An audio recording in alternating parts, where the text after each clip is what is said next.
ImageFX, how to use. Hey everyone, welcome back to our channel. In this video we're going to learn how we can use ImageFX, so make sure to watch the video till the end.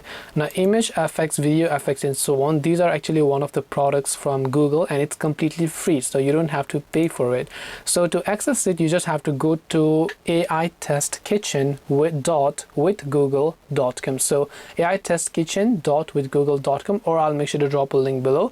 Then from there you have to go to ImageFX section over here. Now once done, all you have to do is simply ask it to generate a prompt. So let me just go ahead and then type in black. I will type in black grand piano.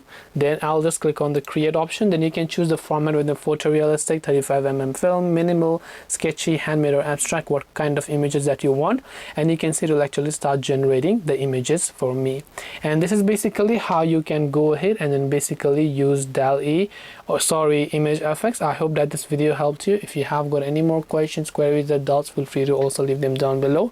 Thank you for watching till the very end of the tutorial, and as always, see you soon in the next video.